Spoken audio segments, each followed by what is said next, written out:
As God continues to write my God story, He has brought me through a troubled childhood.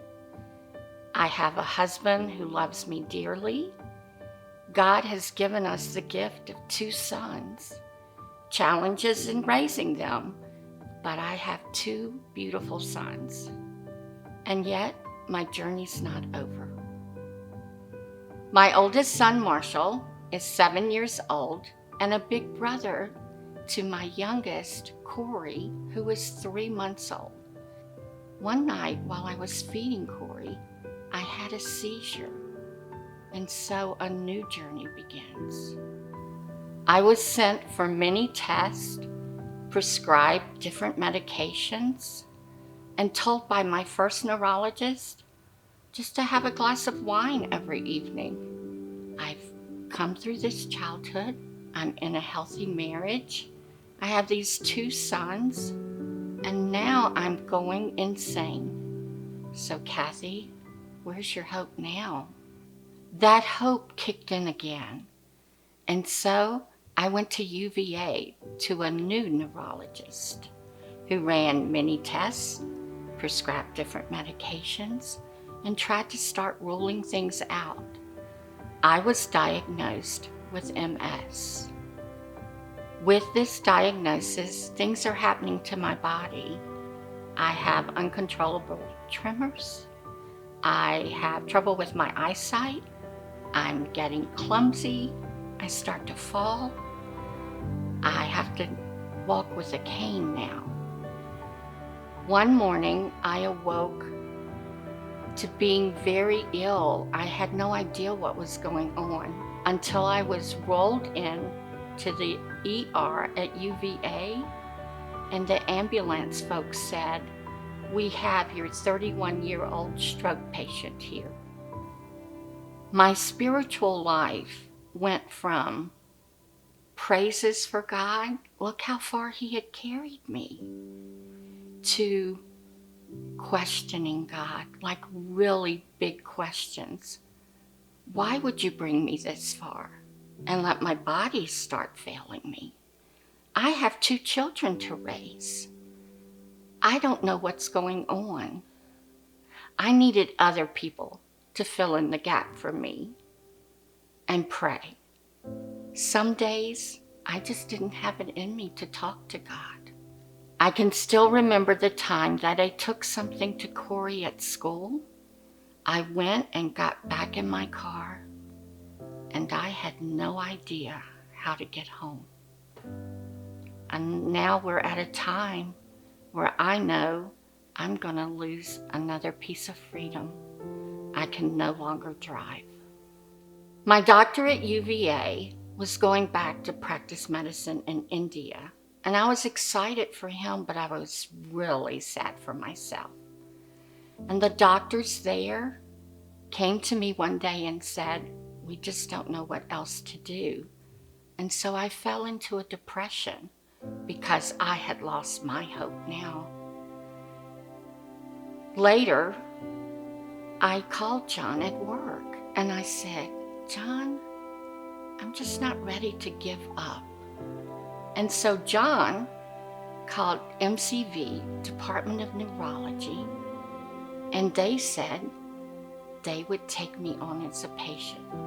I was really excited about that, but I was truthfully scared to death of what they were going to say. It was about 1998, and I had my second stroke. I was at MCV in an intense rehab program. From there, they sent me to Woodrow Wilson Rehab Center, where I needed an equipment overhaul. I kind of felt like the $6 million man to get this additional support. I needed a neck brace, arm braces, modified utensils so I could feed myself, leg braces. It was pretty all-consuming. As the years roll on, Corey is now in high school, Marshall is in college, and my prayer to God is, "Lord, please let me see Corey graduate high school." I feel I'm getting the message from God that I'm not going to see that. So I go to Marshall one day and say, I need you to watch out for your brother. I feel God is telling me I'm not going to see Corey graduate. And Marshall looks at me and says, Mom, is God saying you're not going to see Corey graduate? Or is God saying Corey's not going to graduate? That was their family. And by the grace of God, Corey and I both made it to his graduation. I remember for the mother-son first dance, Corey gliding me across the floor in my wheelchair. I was there with him.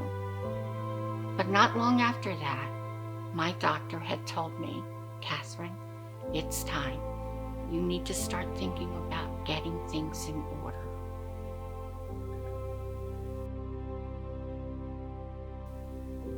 I remember what I thought was going to be my last visit with my doctor. He took my hands in his.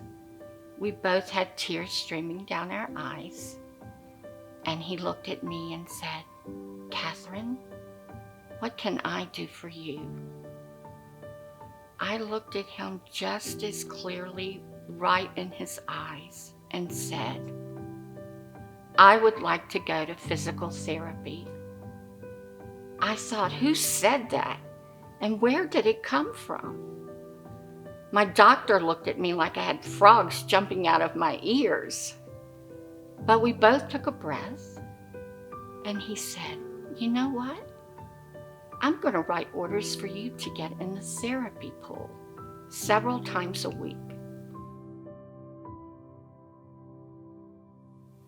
I remember on my first visit to PT, and my therapist's name was Robin, she looked at me and said, so what are your goals? And I looked at her just as plainly and said, I would like to walk again. She actually turned away from me. I know she didn't want to tell me that wasn't going to happen, so she wrote it in my chart. It was a long, hard journey. There were times I went backwards instead of forwards. I had hope. I could see some changes happening to my body. I can still remember the first time I stood up, the first time in many years. Tears were streaming down my face, but it was because I had forgotten how tall I was. 20 years after that very first seizure, after being diagnosed with a terminal brain disease, and I am starting to learn to walk again. I'm using a walker with leg braces, and then I go to just the walker. I progress to 4-arm crutches, to 1 crutch, to driving again. This isn't just God's grace. This is God's healing miracle.